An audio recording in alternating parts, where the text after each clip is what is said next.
Assalamualaikum warahmatullahi wabarakatuh.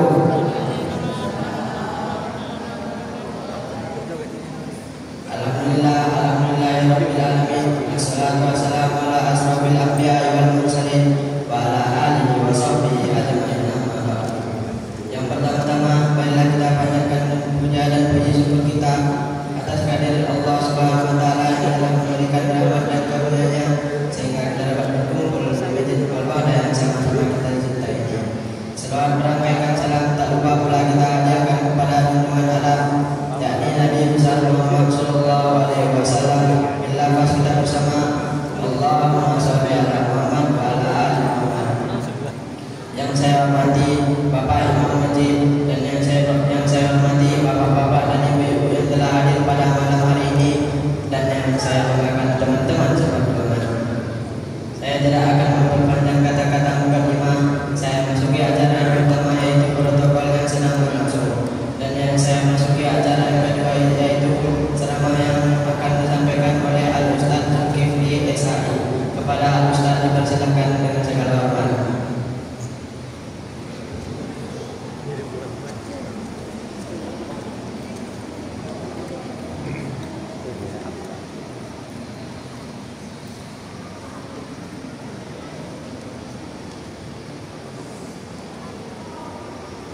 Bismillahirrahmanirrahim. Assalamualaikum warahmatullahi wabarakatuh.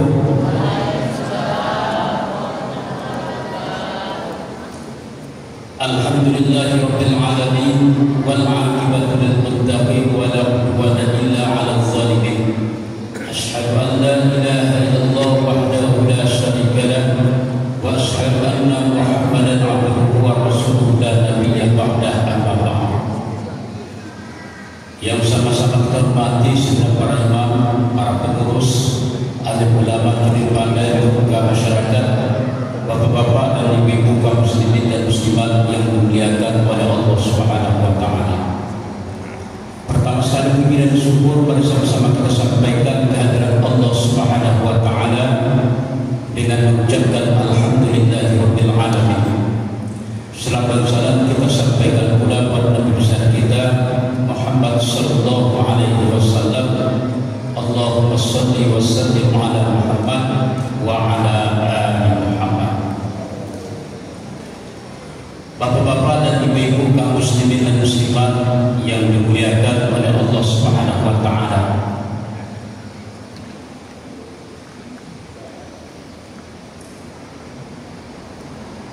Judul daripada santapan rohani Ramadan kita pada malam hari ini,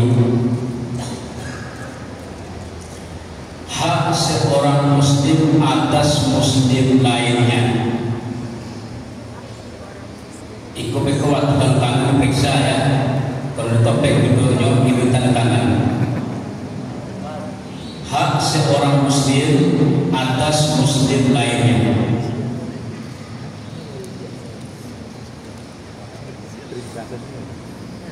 Kita hidup bermasyarakat ini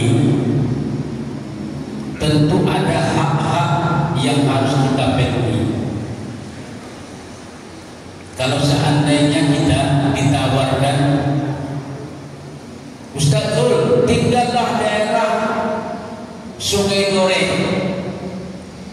semua harta risiko ambil dari Ustaz, tapi syaratnya Ustaz tinggal surang sana. Ini surang sana, kekironan, lemongan.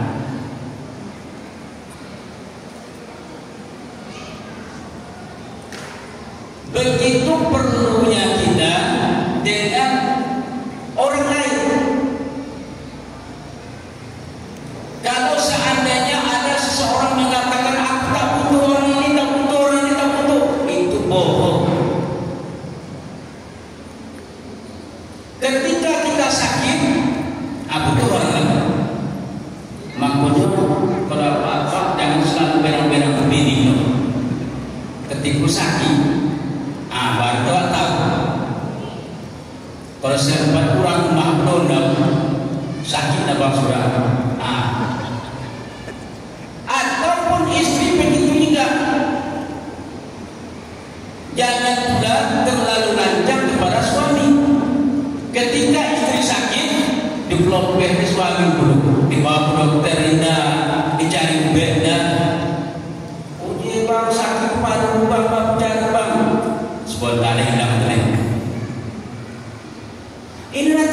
masak bang lo, mau ikut di zaman pasar Ramadan. Kalau kami laki-laki udah pak, masih bersama. Ini mati masak lo bang sore ko, mau tahu masak. Yang buat coklat lo, mau tak betul kemudian bimbing punya, yang ada tidur. Ini betul lo, mati masak sore ko bang, banyak tiga no. Ini betul lo masak tak sampai. Bekuk buyok pasar Ramadan, selesai urusan kan? Tapi kalau ditambah beko, ini pak biasanya ibu kok satu patah awak dua patah. Awak belum masuk mas-masnya, iya pak. Sekali pak bicara, dia dah dua ni, pak pernah lah pak. Awak ni pun semua kalah awak. Itu masalah bicara. Tetapi paling tidaknya seorang istri harus menjaga adab terhadap suami.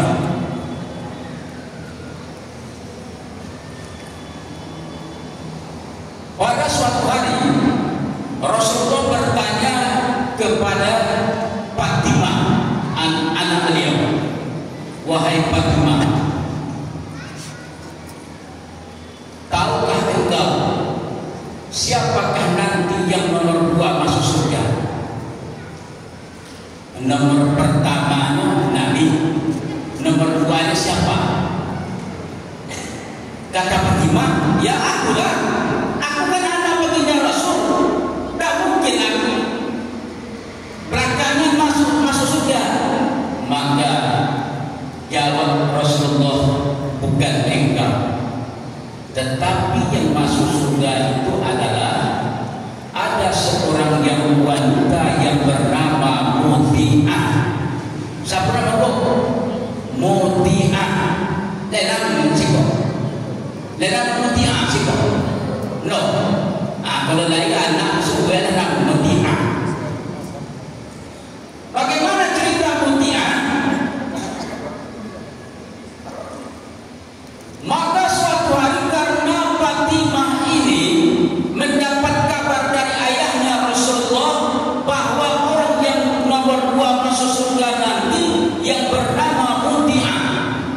Apa hebat Muti'ah? Maka oleh Fatimah berangkat pergi ke rumah Muti'ah. Dibawanya anaknya yang bernama Hasan. Hasan masih umur 4 tahun. Sesampainya di rumah Muti'ah, diketuk pintu, ucapkan salam, assalamualaikum. Dijawab oleh Muti'ah dari dalam, waalaikumsalam. Siapa tuan? Saya Fatimah putri Rasul. Bersama siapa engkau datang? Bersama putraku Hasan. Maaf, saya tak bisa buka pintu. Kenapa? Karena pesan suamiku pengalih berdagang. Pesan suami saya, maka apabila ada tamu laki-laki, maka jangan membukakan pintu. Anak saya ini baru umurnya 4 tahun. Walaupun 4 tahun tetapi dia laki-laki, maka tak dibuka. Kalau ingin datang juga, besoklah. Nanti malam saya minta izin sama suami saya dulu. Padahal anak Fatimah ini Hasan baru berumur 4 tahun. Pulang Fatimah, tidak jadi berjumpa. Keesokan harinya datang Fatimah lagi, udah ikut pula dua orang anaknya Hasan dan Husain. Diketuk pintu, ucapkan salam, assalamualaikum. Siapa duluan? Kata Muti'ah, saya Fatimah putri Rasul. Bersama siapa engkau datang? Dengan 2 putraku. Maaf ya, aku tak bisa buka pintu. Tadi malam aku hanya minta izin kepada suamiku, hanya seorang laki-laki saja. Sementara Fatimah bawa anaknya 2 orang. Nanti malamlah saya minta izin lagi kepada suami saya. Keesokan hari Fatimah datang dibawa Hasan dan Husain. Kemudian barulah dipersilakan masuk ke rumah karena sudah mendapat izin dari suaminya. Begitu pentingnya tuh menghargai ucapan suami tadi. Sesampainya di rumah Muti'ah, dipersilakan Fatimah dulu. Setelah Fatimah dulu diperhatikan, apa ini keistimewaan Muti'ah ini? Tidak berselang lama, pulanglah suami Muti'ah pada sore dari kerja. Rupanya Pak, Bu, Muti'ah itu adalah nampak suaminya jauh. Ditunggunya ada pakai pintu. Ditunggunya ada pintu, dipegang matu kecil satu. Diucapkan oleh suaminya salam, assalamualaikum, waalaikumsalam. Ambil copet, aku yang bawa suami tadi. Kok tas dibawa, ambil copet. Sampai rumah dibuka oleh suamiku, tidak sama kecil itu tadi. Itu bisa jadi contoh, supaya tak masuk subuh. Ya Bu ya, mau nak masuk subuh copet, tidak itu ya. Jadi setelah itu suaminya masuk kamar. Setelah suami masuk kamar, disuruhnya suami mandi. Ketika suaminya sedang mandi, lalu siap pakaian untuk pakaian ganti suami tadi. Dan selesai suaminya memasak pakaian, setelah mandi pasang pakaian, maka Muti'ah disediakannya satu buah rotan. Seorang rotannya panjang sekali. Dan ini pun dipersilakan suami duduk di meja makan. Aku tidur rotan itu tadi. Maka sebelum suaminya makan, apa kata Muti'ah? Wahai suami, kalau seandainya masakan ini tidak enak, maka indah kayu rotan untuk mengukur. Kira-kira Pak, kira-kira suami pun anak ibu yang itu. Kesediaan rotan, kesediaan rotan, ditanya-nya, Pak. Kalau itu masakan dulu, masakan aku dulu.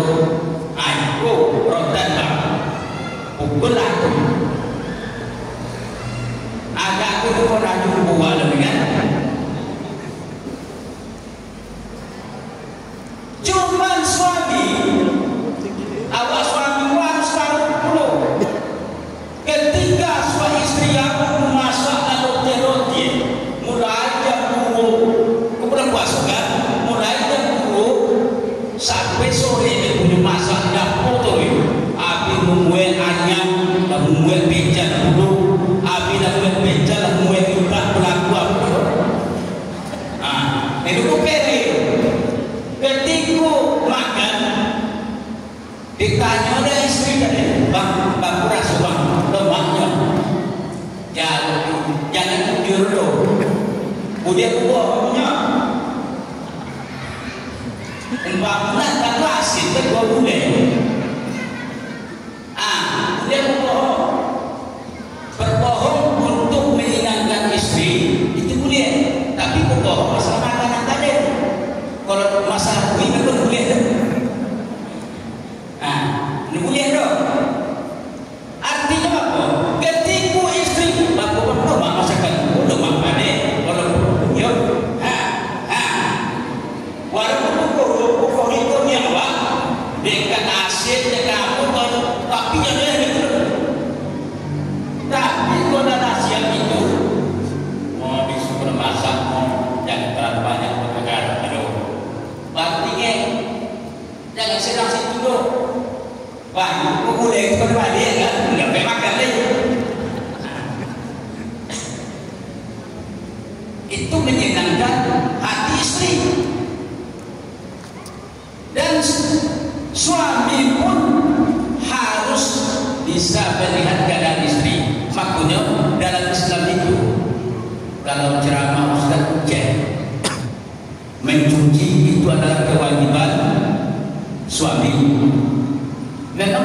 penting membantu. Mencuci kewajiban suami, mengepel kewajiban suami, membasuh rumah kewajiban suami. Jadi istri wow senang hati. Tapi apabila suami menyuruh istri masak, maka ibu harus masak. Apabila suami menyuruh ibu mencuci, maka ibu harus mencuci. Ketaatan kepada suami itu mutlak selama tidak bertentangan pada aturan agama. Tapi terlepas lah suami ibu pas jam 8 pagi dan jam 9 kalau beli kopi dulu ini kan atau sebelah lah apa nak asuh mau beli lah aku bukan nak beli baru kalau itu teraku dari aku bangga abang tu masuk teraku abang nak asuh bisa ditanda. Kenapa? Karena si suami tidak mengikuti aturan Allah. Tetapi malam hanya gini, minta saya suami menekan kopi, antum tidak harus wajib dituruti. Bahkan Rasulullah mengatakan apa? Jika seandainya bisa seorang manusia sujud kepada manusia, maka akan istri sujud kepada suami. Itu roket pasur kita minta maaf. Oh, roket pasur kita minta maaf. Ikut Rasul orang banyak setahun lewat kan? Harus minta maaf paling tidak. Saya suka pasur kan? Malam minta maaf. Mau terlupa nak sudah roket rayu kan? Saya suka rayu kan? Pernah nyanyi lebih mudah pada kerja air. Kalau itu tu, buatnya air tu. Ya. Jadi kewajiban Muslim kepada Muslim yang lain pertama ucapkan salam. Ujung awal ucapkan salam. Assalamualaikum. Atau betul. Pendek-pendeknya perlu Assalamualaikum. Salam. Itu janganlah dia ulah apa program kita bukan dapat mesti hati panjang kan. Assalamualaikum. Pada kawan risiko memandang-mandangkan wajah tidak boleh. Yang kedua, apabila dia mengundangmu maka datangi. Jadi aku diundang mengundang maka datangi. Baik malam awal acara bunga insya Allah. Tapi insya Allah sahabat insya Allah belum datang. Ini banyak ini insya Allah tapi belum datang. Usahakan insya Allah belum datang. Yang ketiga, apabila meminta nasihat maka nasihatilah dia. Uji tolong nasihat aku kenapa kacau lah rumah tangga memang berantakan kita. Minta nasihat kau dinasihati. Cuma jangan pandai-pandai kamu dulu. Kadang-kadang rumah tangga harus kunci kan. Aku nak betul kan. Semakin dari tidak nasihat tadi artinya yang mengadakan pertengkaran supaya mereka berdamai. Yang keempat, apabila dia bersih dan dia memuji Allah, maka doakanlah dia. Ya kan? Alhamdulillahirabbil alamin itu bagi orang bersih. Kenapa maju alhamdulillah? Karena penyakit keluar. Tapi karena itu udah penyakit bukan acil, jangan. Bersih itu sesuatu yang penyakit yang keluar melalui hidung kita. Mengucap alhamdulillahnya, maka kita yang mendengarnya ya hamdallah, doakan. Yang kelima, apabila dia sakit maka jenguk. Tugas apa? Doa jemaah sakit akui hibur. Kalau itu ibu, jangan dia apa perlu. Uji potang di tetangga kamu sakit pori ini. Sehari saya itu mau berangkat.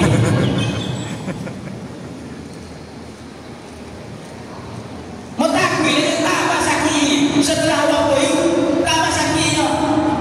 Kenapa? Olah awak takut tidak nih. Makhluk itu ada orang sakit. Dipur kami jangan sok nak mati loh. Kadang-kadang kan orang sakit dia kalau ada kepoi kadang loh masih sehat tu deh. Nah mau kan aman. Tapi kalau tengok wajah tu juga bilang. Itu dan kelapa kan. Yang keenam, yang terakhir, apabila dia mati maka kuburkanlah dia. Fardu kifayahnya itu kewajiban seorang muslim kepada muslim lainnya. Mungkin saya dapat sampaikan lebih bermanfaat. Wabillahi taufiq wal hidayah. Wassalamualaikum warahmatullahi wabarakatuh.